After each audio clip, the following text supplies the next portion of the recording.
En quittant Samburu, ce lieu si paisible, nous apercevons une nouvelle fois la famille de guépards. J'ai la chance de pouvoir les saluer une dernière fois avant de quitter cet endroit emblématique. Sur la route, nous passons devant une conservancy, où rhinocéros et zèbres cohabitent. Le mont Kenya émerge doucement des nuages, tandis que nous nous dirigeons vers la chaîne des Aberdare. Je dois vous avouer qu'un instant, je ne savais plus vraiment où je me trouvais. Était-ce l'effet de l'altitude ? Notre refuge culmine à 3000 mètres d'altitude et je suis littéralement émerveillé par la beauté des lieux. Un chalet des Alpes suisses, au cœur du Kenya.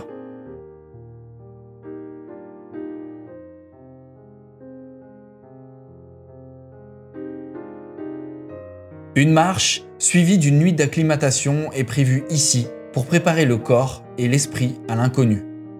Cette fois-ci, c'est Martin Terrer, un guide local, qui nous accompagnera.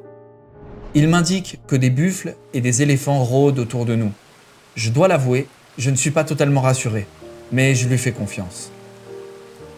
Il connaît chaque recoin de cette terre et vit sa passion avec une intensité admirable.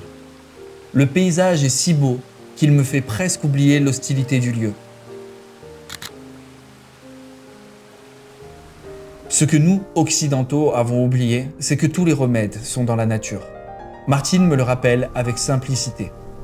C'est un privilège de l'avoir à mes côtés. Je le vois s'épanouir dans son métier et je comprends que là se trouve, peut-être, l'une des clés du bonheur. Nous tombons sur une ancienne empreinte d'éléphant. Admirez sa taille, comparée à celle d'un pied humain. Un peu plus loin, nous découvrons un crâne d'éléphant. Martine m'explique que les éléphants remplacent progressivement leurs molaires de l'arrière vers l'avant. À chaque stade de leur vie, une seule paire de molaires par mâchoire est fonctionnelle, tandis que la suivante pousse lentement depuis l'arrière. Lorsque l'une est trop usée, elle tombe, remplacée par celle qui la suit. Vers l'âge de 60 ans, l'éléphant utilise sa dernière paire de molaires.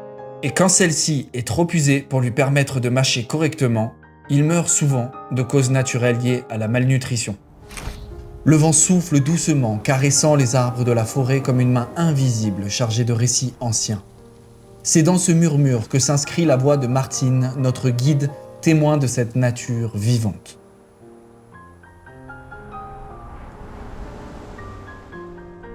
To protect the animals, you have to take care of the forest. Don't cut the trees because that's the home of the animals.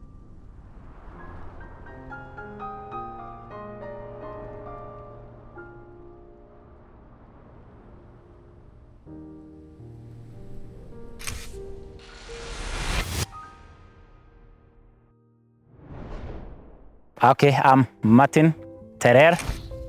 I'm working at Cedar Retreat.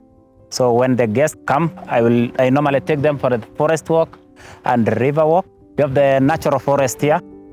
So the common trees that we have here is like the red cedar, African olive, Pondocarpus, and rosewood.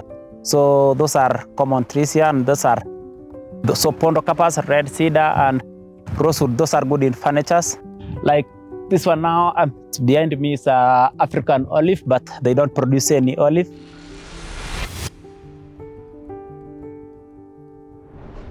We have elephants, buffaloes, zebras, warthogs, and forest hogs, but mostly we put some salt down at the platform in the lodge, so that animals like elephants, buffaloes come and lick them.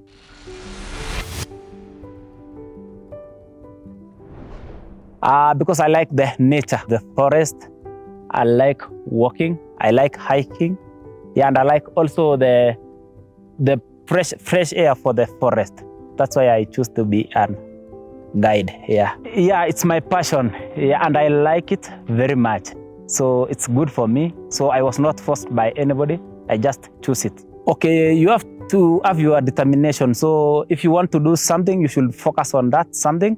You should not follow other people's. Other people might mislead you. So you have to be focused on your life and not following other people. You have to choose the right people and the right friend.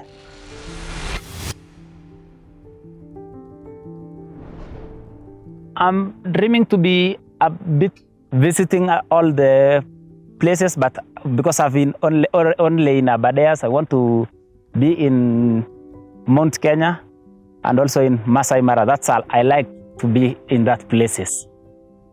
Le rêve de Martine n'est qu'à moins de 300 km d'ici, posé quelque part entre la terre et le ciel. Je lui souhaite de l'atteindre guidé par la force tranquille qu'il porte en lui. Seulement 2 semaines me séparent d'un lit d'hôpital, d'une paralysie soudaine à la jambe. Tout a failli s'écrouler. Dans mon malheur, j'ai eu de la chance. Je me suis relevé rapidement. Aujourd'hui, une nouvelle étape m'attend. John sera mon guide pour partir à la conquête d'un petit sommet. Là-haut, j'ai rendez-vous avec une promesse faite à une personne de mon entourage. Mon objectif, atteindre le point culminant, le mont Satima, à 4001 mètres d'altitude pour vous offrir une vue inoubliable. Ce sommet sert de tremplin à celles et ceux qui rêvent d'affronter le 2e plus haut sommet d'Afrique, le mont Kenya. Les Kikuyu représentent le plus grand groupe ethnique du pays et leur lien à cette terre est profond. Ce défi semble insensé, mais j'ai une promesse à honorer et sa symbolique prendra tout son sens là-haut. Nous atteignons bientôt le plateau des Dragon's Teeth, une formation géologique impressionnante sculptée par des millions d'années d'érosion. Autour de nous, la nature est luxuriante, presque irréelle. Puis vient un petit moment de grâce. Nous croisons une femelle caméléon portant ses œufs. Nous la laissons poursuivre sa route, conscients de la fragilité de son existence. Ce simple instant nous rappelle combien la vie est précieuse. Mais la montagne ne se laisse pas apprivoiser si facilement. Une blessure au pied me ralentit et pas de réseau pour appeler à l'aide. Il reste encore 2 km d'ascension et 7 km de descente. Un nouvel obstacle sur ma route. Et parfois, quand le corps dit non, il faut savoir l'écouter. Vais-je réussir après toutes ces galères ?